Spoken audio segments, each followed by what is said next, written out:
Olá, uma boa tarde para você. Manaus sediou durante esta semana um workshop internacional sobre hidrometria, organizado pela ANA, a Agência Nacional de Águas, e também a Organização Mundial de Meteorologia, que reuniu 120 especialistas do Brasil e também do exterior.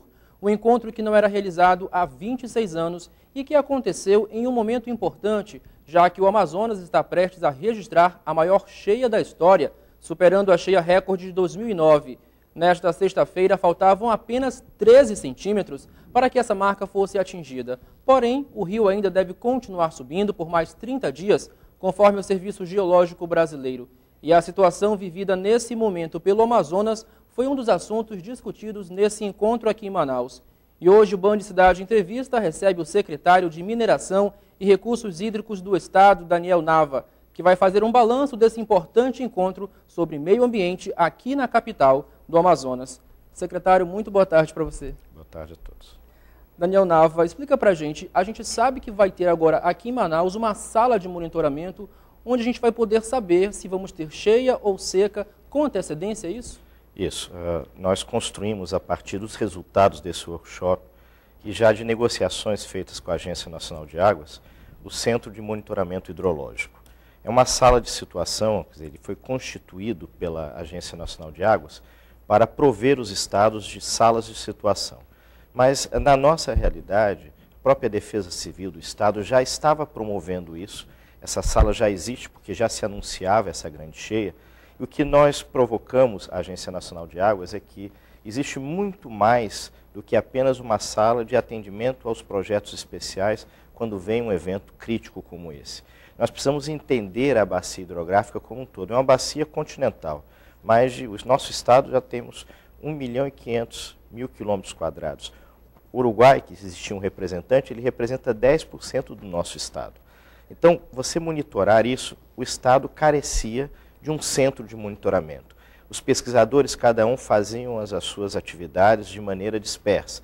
E o centro, ele tem essa capacidade, além de trazer ao estado aquilo que estava previsto na lei, dentro do sistema de informações de recursos hídricos, um sistema estadual de informações, ele conecta esse sistema ao sistema nacional, que é o que faz as previsões para nós anunciadas pela CPRM, pelo CIPAM, pela própria agência. Então, nós vamos ter online a capacidade do monitoramento dessas informações, porque o que nos chega é a bacia do Rio Negro. Mas antes do Rio Negro, já subiu o Solimões, já subiu as bacias do Madeira, do Juruá, do Purus. E se nós tivermos este acompanhamento, certamente o centro proverá a Defesa Civil dos Estados, do Estado, as Defesas Civis Municipais, de informações que permitam a ela um melhor planejamento, melhor ainda do que as ações que o governo do Estado já o fizeram neste ano, que de uma cheia excepcional.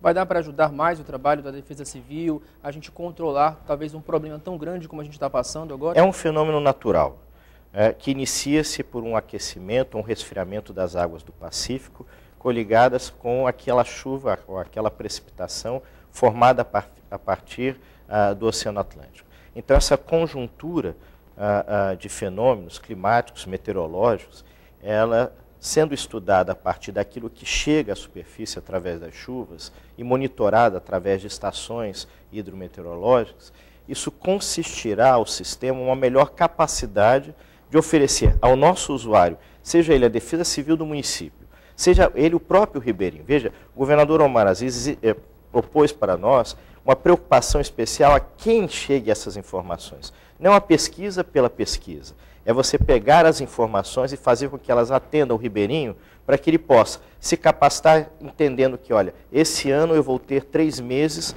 para eu plantar.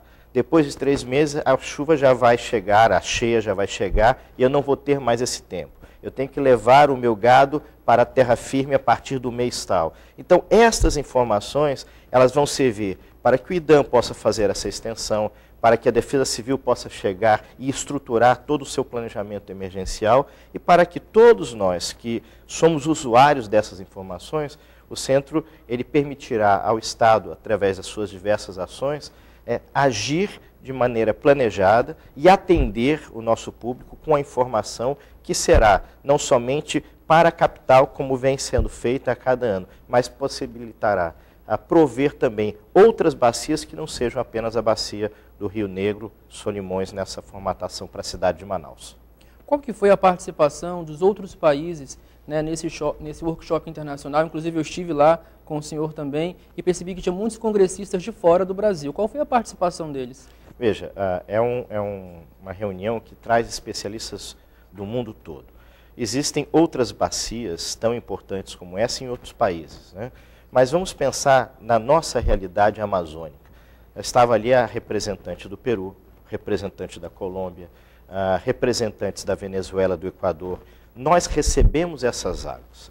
E é claro, se eu tenho estações de referência que já nos dizem que no Peru está chovendo acima da normalidade, que na Colômbia está chovendo acima da normalidade, que na Bolívia, né, está chovendo acima da normalidade, toda essa água vai entrar através dos principais calhas e vai abastecer todo um sistema que nós sabemos, ele é provedor desses fenômenos da natureza, que é a subida e descida dos rios.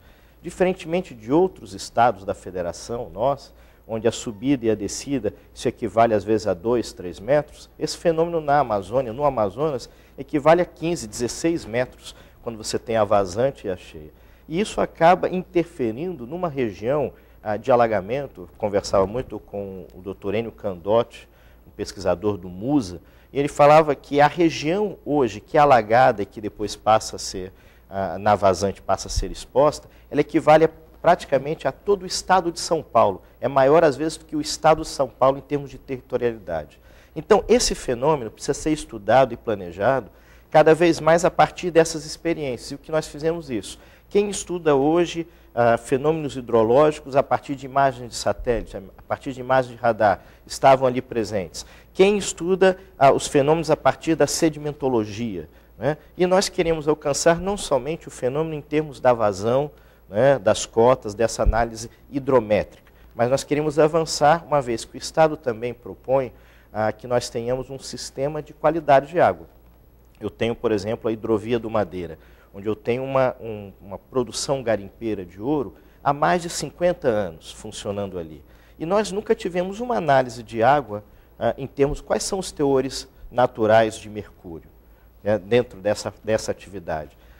São espantosos alguns dados que a gente tem. Por exemplo, em frente ao Rio Branco, que nós não temos atividade garimpeira, existem teores na qualidade de água. Em frente à capital Rio Branco, do Acre, você tem teores acima dos valores, por exemplo, encontrados no Rio Tapajós, onde você tem atividade garimpeira. Então, esses fenômenos, em termos também da qualidade das águas, a ideia é que o Centro de Monitoramento Hidrológico ele alcance não somente dados hidrométricos, mas também avance na qualidade, fazendo com que o Estado tenha realmente no seu Plano Estadual de Recursos Hídricos todas essas informações sistematizadas e provendo os gestores de todo o planejamento necessário ou todas as ações necessárias para que ele possa ali tomar a sua decisão. Já vi aí que a gente vai ter muito trabalho com esse centro de monitoramento. Agora, secretário, a gente vai fazer uma pausa na entrevista para destacar que em todo o estado, mais de 70 mil famílias sofrem com os efeitos da cheia dos rios. 45 cidades, incluindo a capital, aqui em Manaus, já decretaram situação de emergência. Ou seja, mais da metade dos municípios do estado estão sendo castigados pela cheia deste ano. Durante esta semana, o Band Cidade mostrou o drama de cidades do interior que estão completamente debaixo d'água. A subida dos rios mudou a rotina não só nas cidades, mas também no campo, onde os prejuízos já chegam a 33 milhões de reais, segundo o próprio governo do estado. Confira na reportagem.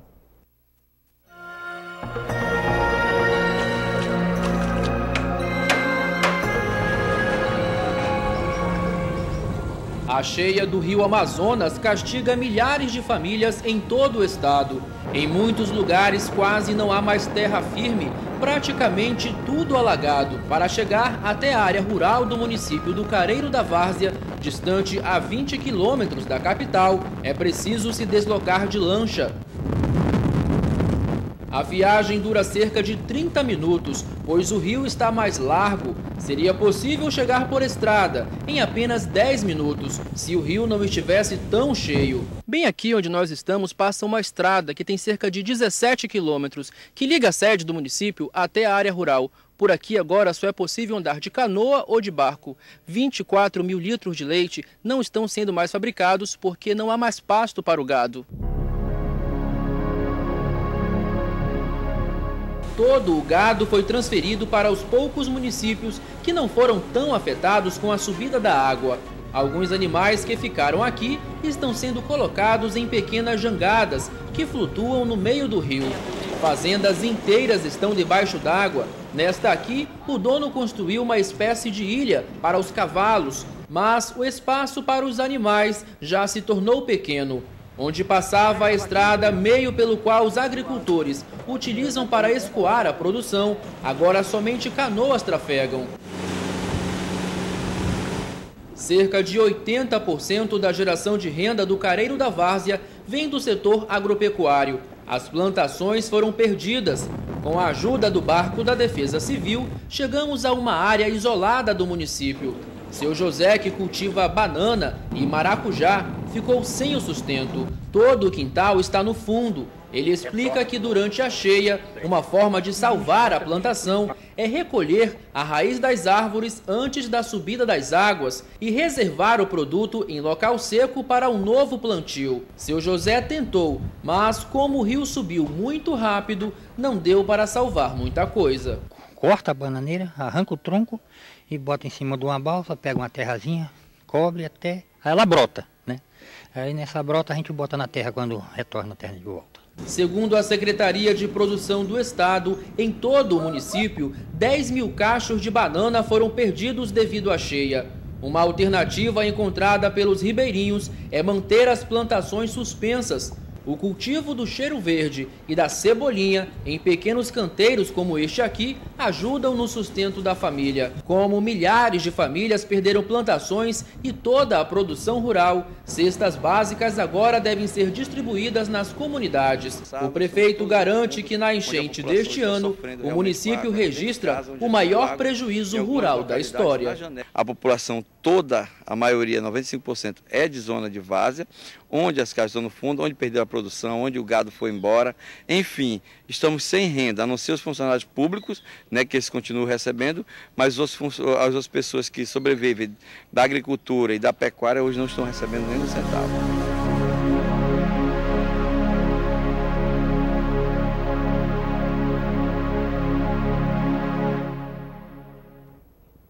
Daqui a pouco, depois do intervalo comercial, a gente volta a falar sobre a cheia que castiga o estado do Amazonas e também vamos falar dos investimentos tecnológicos para amenizar a situação para os próximos anos. Não sai daí, o Band Cidade Entrevista volta já.